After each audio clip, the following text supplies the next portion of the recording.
Hello students, welcome to my channel VKARS, the Temple of Education. In this video, we will continue the chapter Matter in Our Surrounding और आज का हमारा topic है evaporation. देखिए, evaporation एक बहुत ही interesting और इम्पोर्टेंट प्रोसेस है और बहुत सारे ऐसे फिनोमेनन्स हैं जो इस पे डिपेंड करते हैं या इससे रिलेट करते हैं। तो क्या होता है ये evaporation? The process of changing a liquid into vapor or gas even below its boiling point is known as evaporation. एक लिक्विड का धीरे धीरे करके वेपर में कन्वर्ट होना या गैस में कन्वर्ट होना, उसके बॉइलिंग पॉइंट के नीचे के टेम्परेचर पे, उसे हम क्या बोलते हैं? इवापोरेशन बोलते हैं। तो क्या होता है इवापोरेशन?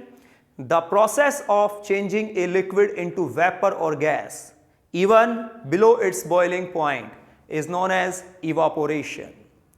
देखिए, इवापोरेशन के लिए हम किसी लिक्विड को बॉयल नहीं करते हैं। इवापोरेशन बॉइलिंग पॉइंट से नीचे के टेम्परेचर पे होता है। किसी भी लिक्विड का जो बॉइलिंग पॉइंट होता है उससे नीचे के टेम्परेचर पे उस लिक्विड का क्या होता है? इवापोरेशन होता है।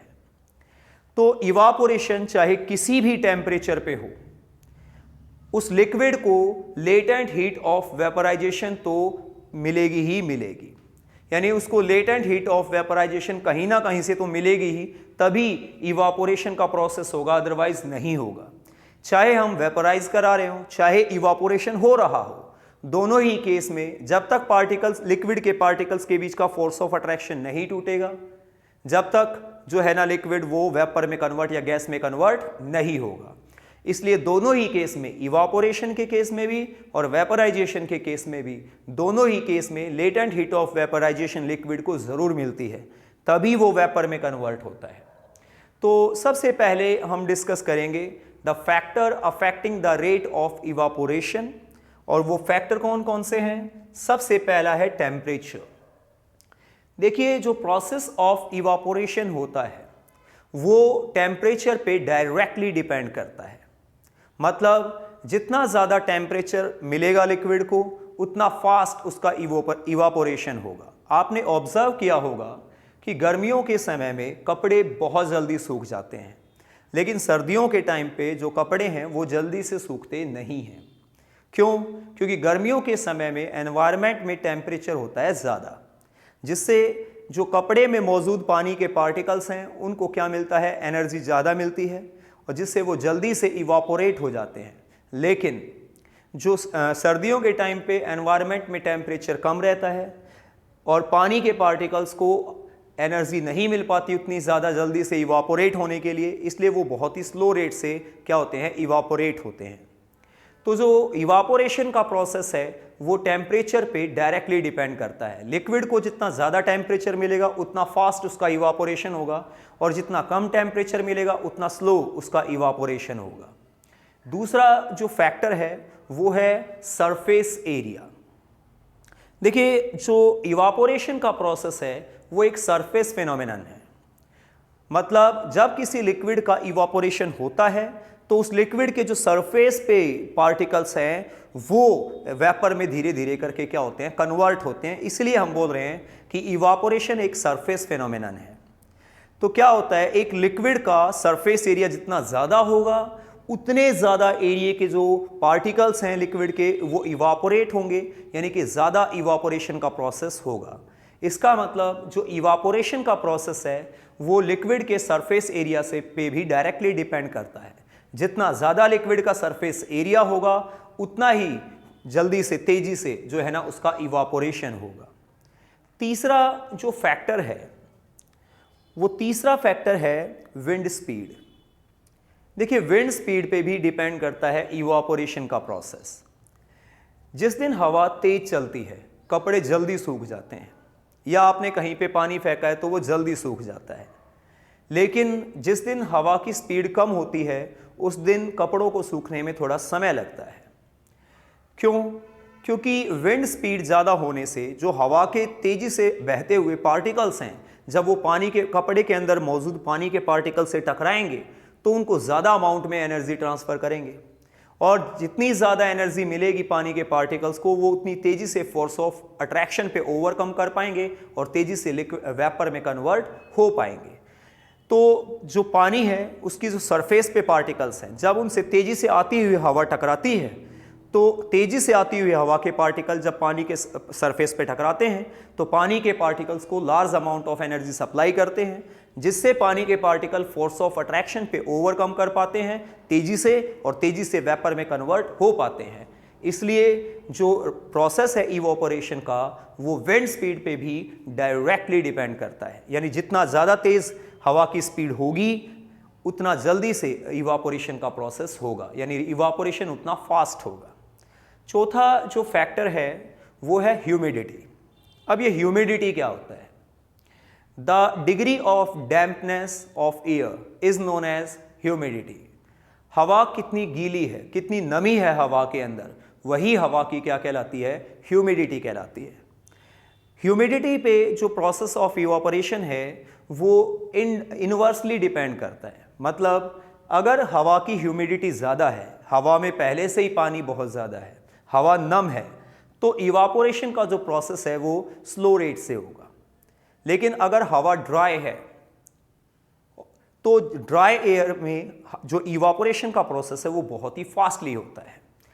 तो इस तरीके से ये वो चार फैक्टर्स हैं जिनके ऊपर इवापोरेशन का प्रोसेस डिपेंड करता है, जिसमें पहला था टेम्परेचर, दूसरा सरफेस एरिया, तीसरा विंड स्पीड और चौथा है ह्यूमिडिटी। तो अब हम पढ़ेंगे क्या डिफरेंस है इवापोरेशन में और वेपराइजेशन में। देखिए, जो इवापोरेशन का प्रोसेस है वो किसी भी लिक्विड के बॉइलिंग पॉइंट से बिलो टेम्परेचर पे होता है, लेकिन जो वेपराइजेशन का प्रोसेस है वो लिक्विड के बॉइलिंग पॉइंट पे ही होता है। मतलब evaporation of a liquid take place below boiling point of liquid. जो इवापोरेशन का प्रोसेस है वो किसी भी लिक्विड के, जिस भी लिक्विड का इवापोरेशन हो रहा है उसके बॉइलिंग पॉइंट से नीचे के टेम्परेचर पे होता है। लेकिन जो वेपराइजेशन का प्रोसेस है, the process of vaporisation of a liquid take place at boiling point of the liquid.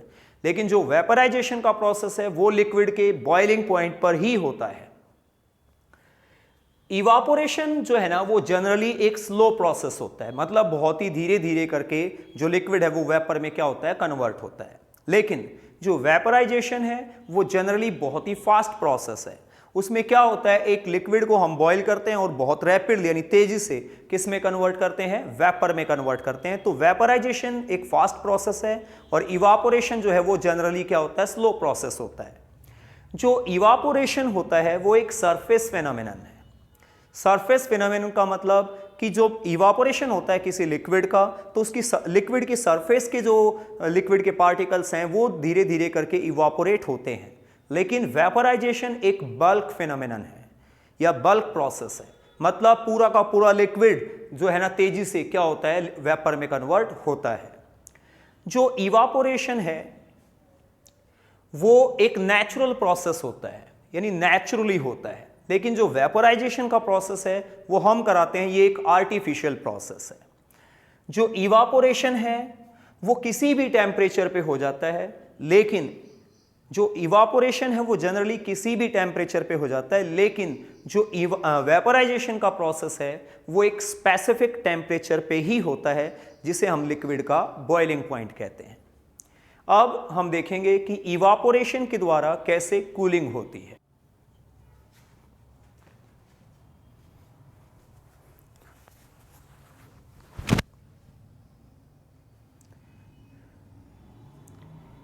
तो अब हम डिस्कस करेंगे कूलिंग कॉज बाय इवापोरेशन। तो अभी अभी आपने इवापोरेशन का प्रोसेस पढ़ा है।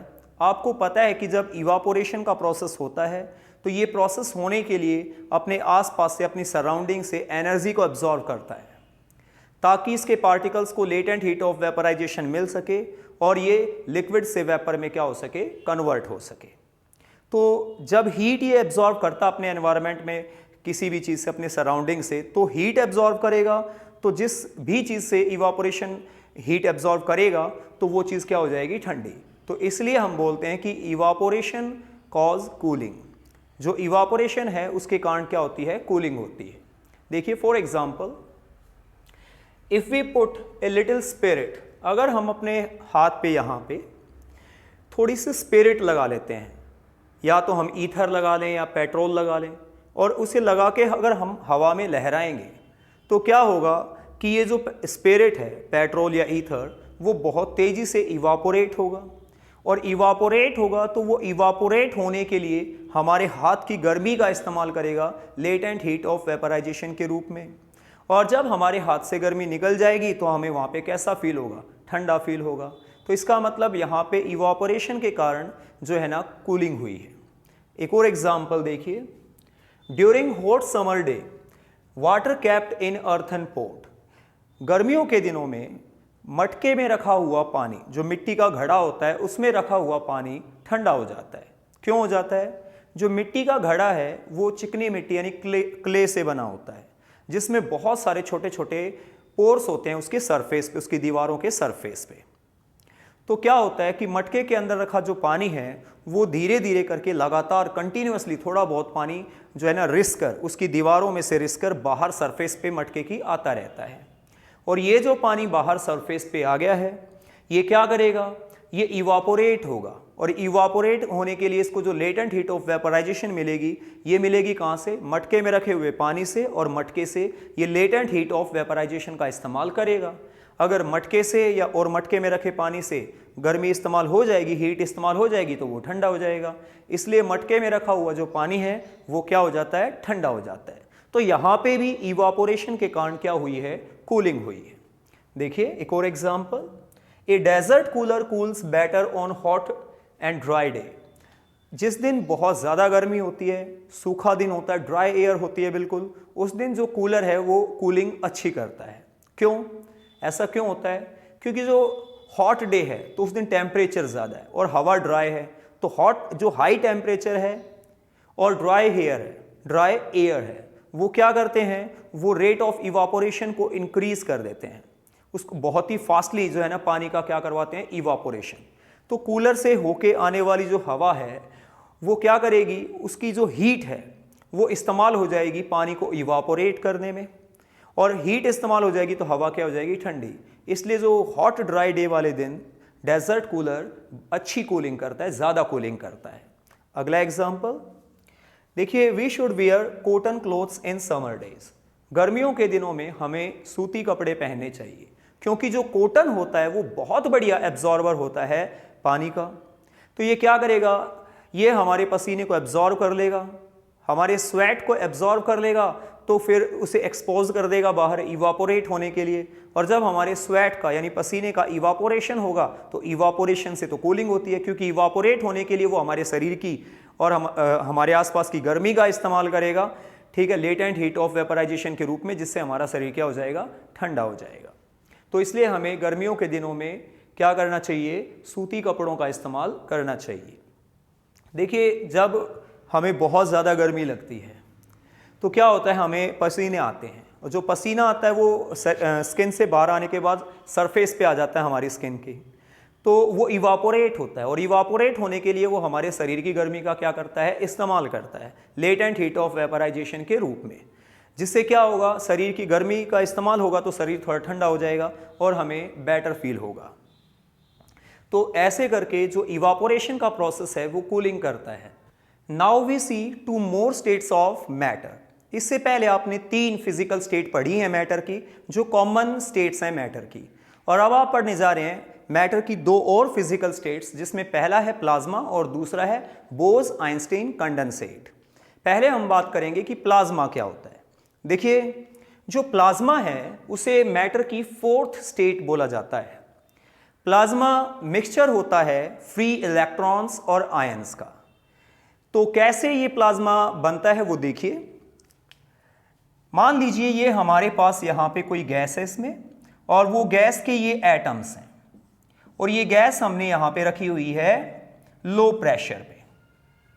तो जब हम इस गैस को हाई वोल्टेज का करंट देते हैं, यानी बैटरी के पॉजिटिव और नेगेटिव टर्मिनल से कनेक्ट करते हैं, तो हाई वोल्टेज का करंट देने पर ये गैस के जो एटम्स हैं उनमें से इलेक्ट्रॉन्स निकल आएंगे, कुछ इलेक्ट्रॉन्स निकल के बाहर आ जाएंगे। तो एटम्स में से इलेक्ट्रॉन निकलते ही एटम के ऊपर पॉजिटिव चार्ज आएगा, और तब वो एटम कहलाएगा आयन। तो यहां पे आयंस और इलेक्ट्रॉन का मिक्सचर बन गया है, उसी को हम क्या बोलते हैं, प्लाज्मा। जो CFL होते हैं उनके अंदर भी जो ग्लो करता है वो प्लाज्मा ही होता है। एक्चुअली में CFL की जो ट्यूब होती है उसमें डाली होती है गैस, और जब हम उसे करंट देते हैं हाई वोल्टेज का, तो वो गैस के जो एटम्स हैं उनमें से इलेक्ट्रॉन निकलते हैं, जिससे वहाँ पे आयंस और इलेक्ट्रॉन का मिक्सचर बनता है, और उसी को हम क्या कहते हैं, प्लाज्मा, और वही ग्लो करता है।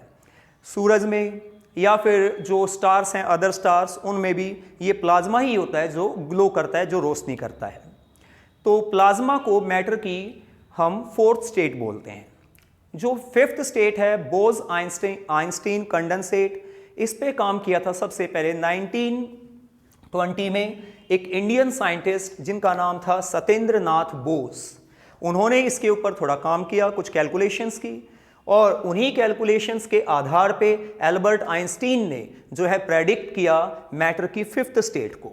और इस मैटर की फिफ्थ स्टेट को जो है अचीव किया गया कैसे, एक बहुत ही low density, extremely low density की गैस को बहुत ही कम टेम्परेचर पे, सुपर लो टेम्परेचर पे रखा गया। एक एक्सट्रीमली लो डेंसिटी वाली गैस को सुपर लो टेम्परेचर पे रखा गया, जिससे हमें क्या मिली, मैटर की फिफ्थ स्टेट। और क्योंकि इस पे काम किया सत्येंद्र नाथ बोस ने और एल्बर्ट आइंस्टीन ने शुरुआत की थी, इसलिए इसको बोला जाता है बोस आइंस्टाइन कंडेंसेट। तो ये है फिफ्थ स्टेट ऑफ मैटर। और इसी के साथ आपका ये चैप्टर खत्म होता है। Thank you.